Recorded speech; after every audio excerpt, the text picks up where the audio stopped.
I'm very happy today to be talking about one of my favorite Steven Soderbergh films. It's kind of a film that I feel like is lesser known in his entire filmography. It's based on a novel by Elmore Leonard, stars George Clooney and Jennifer Lopez, and that film is the 1998 movie Out of Sight. The story centers on a character named Jack Foley, played by George Clooney. He's this criminal thief who is working on a plan to escape from prison, and when he does so, runs into a police officer, played by Jennifer Lopez. So he and his sidekicks kind of have to kidnap her, toss her in the trunk of a car, while they still make their getaway from this prison. This part of the story leads to a sequence that clearly establishes the relationship between Clooney and Lopez's character, and it's a great little scene that takes place in a car trunk. These two are clearly in a very uncomfortable and contentious situation, isolated and confined in this very small space, but even for the duration of this scene, they start talking and getting to know a little bit about each other.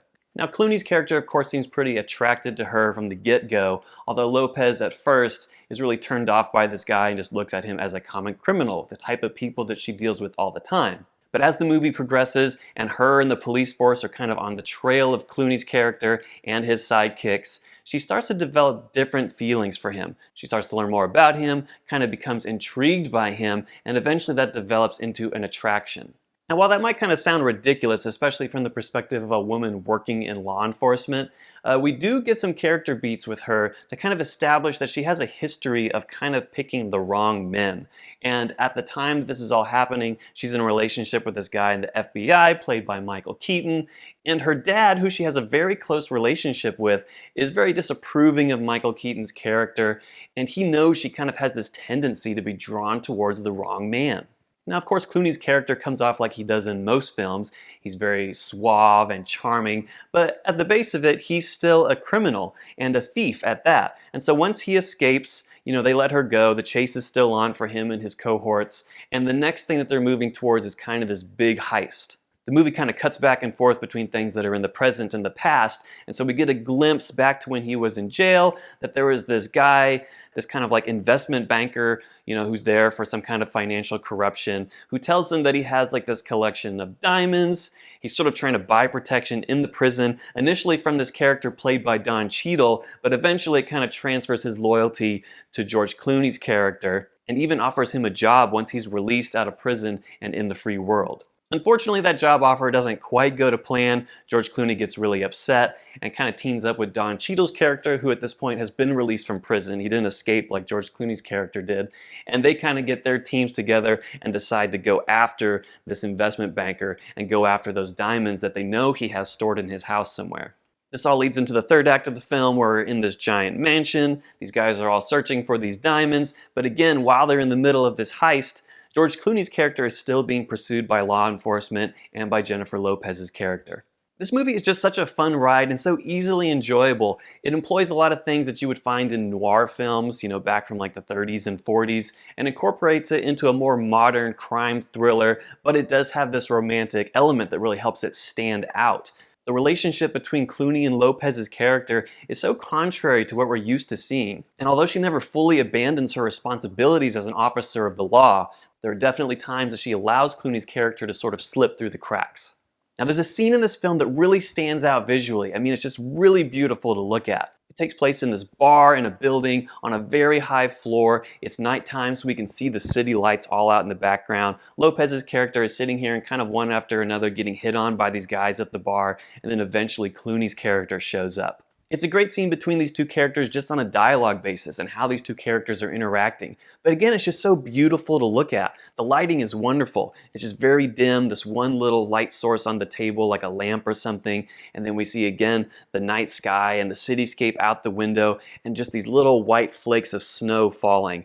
I don't know if this is a practical shot that they actually filmed in the real location, but either way, it looks wonderful on screen, and it's the image that comes to mind when I think of this film. Now, I hadn't watched this movie in a while and was surprised to see that there's a scene that Viola Davis actually turns up in a very early feature film role.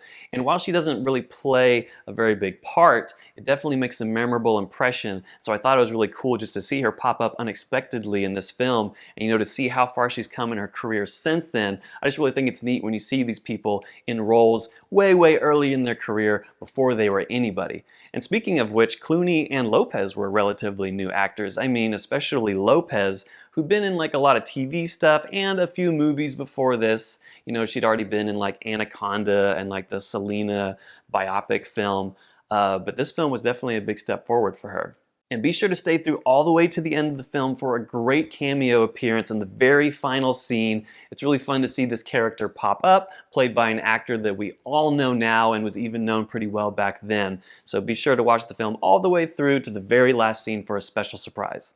Now, it's really easy to make comparisons from this movie to another Steven Soderbergh film, Ocean's 11, definitely the more well-known film of the two, and of course it spawned its own franchise. Now, aside from having George Clooney in the lead role, or Don Cheadle as a supporting cast member, or the fact that Jack Foley was in prison and is now out, and that it's all moving towards a big heist, yes, these similarities exist, but Out of Sight is totally its own film. But you know, if I'm being completely honest, I might even pick Out of Sight as my favorite film between the two. I mean, I do like Ocean's 11 a lot. It has a vast, supporting cast and a more intricate heist story, really, than Out of Sight does. But again, Out of Sight has that core romance that I think really helps it stand out. It's not just about the mechanics of this heist that's going on. It's really about these two unlikely characters who sort of fall for each other at the worst possible time. So again, this is a from the shelf review, so I do own this movie on Blu-ray. It sits on my shelf proudly. Again, just a movie I'm really happy to talk about. I'm going to include in the description below, check out this article from Bright Wall Dark Room. They have a great write-up of the film. It might have some spoilers in it, so I encourage you to watch the movie first, but then read this wonderful write-up of the film. It has all sorts of interesting information, not only from like what's happening from a story perspective in the film, but even the history of the film and Steven Soderbergh's relationship and how he got involved with the movie. Just a really good write-up that I'm happy to include along with this video. So I hope you found this interesting. I hope if you haven't seen Out of Sight before that you're left with a passion and desire to go see it. I implore you to. I think you'll love this movie as much as I do, and I'll see you in our next episode.